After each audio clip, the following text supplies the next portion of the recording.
Baru-baru ini ramai kasus pembunuhan di sebuah perumahan di kota Serang,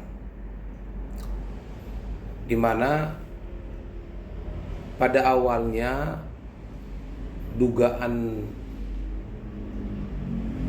banyak orang bahwa kasus ini bermula dari kasus perampokan dengan bukti-bukti bahwa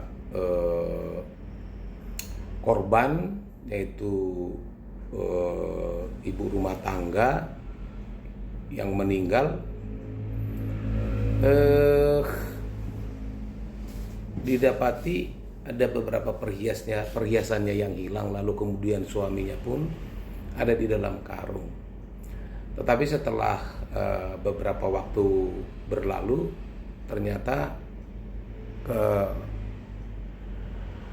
tersangkanya justru suaminya yang kemudian membuat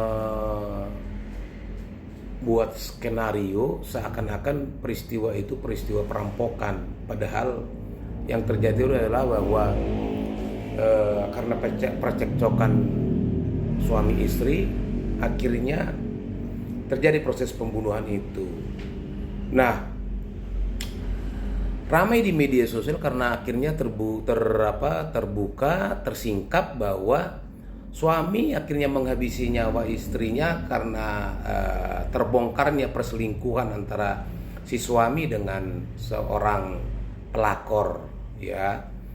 Nah, pada kesempatan ini saya hanya mau menyikapi ya dari aspek korban. Tentu kita harus berempati. Saya mengucapkan turut berduka cita terhadap keluarga, terutama dua anaknya yang ditinggalkan dan juga orang tuanya yang kehilangan anaknya. Karena bagaimanapun kehilangan anggota keluarga itu sesuatu hal yang tidak mudah. Jangankan karena proses meninggalnya dibunuh dalam keadaan sakit atau karena kecelakaan pun sesuatu hal yang berat. Nah, tetapi kita juga harus menyadari bahwa sebenarnya tidak penting bagaimana cara matinya orang. Yang penting itu bagaimana seseorang menjalani hidup.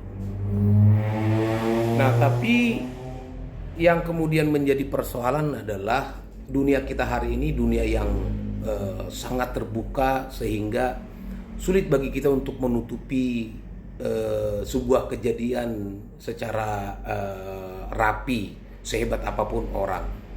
Dan saya kira suami yang membunuh istrinya ini seseorang yang tidak cerdas, ceroboh dalam banyak hal. Mulai dari dia melakukan perselingkuhannya, lalu kemudian setelah istrinya mati di tangannya, sangat ceroboh.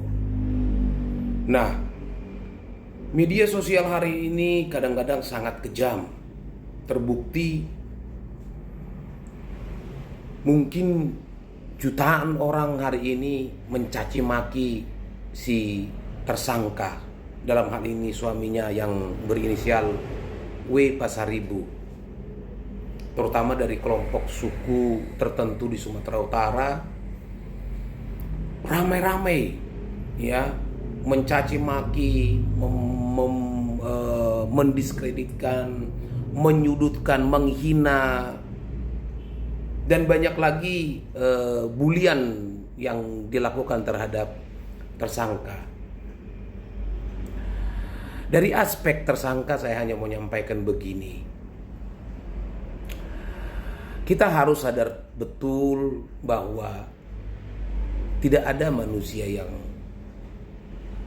bercita-cita melakukan kejahatan, apalagi sampai bercita-cita membunuh istri yang dia cintai atau setidaknya pernah dicintai, membunuh ibu dari anak-anaknya.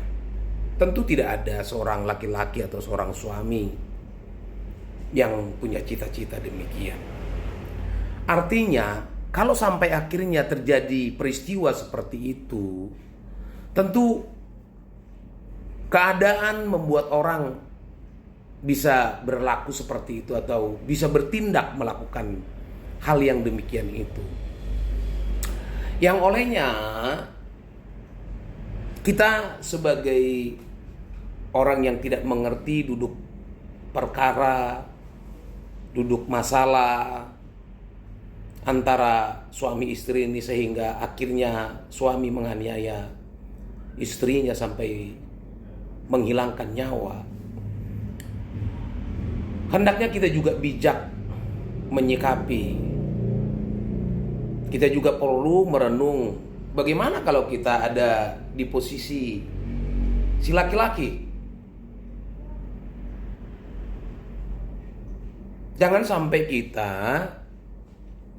menjadi polisi-polisi rohani. Nah, itu yang saya lihat banyak terjadi di media sosial.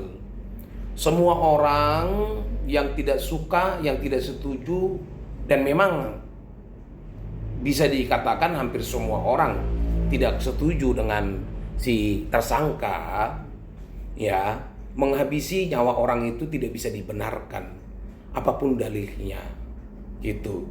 Nah, tetapi hendaknya jangan sampai kita menjadi polisi rohani seakan-akan kita yang mencaci maki, yang menghina, yang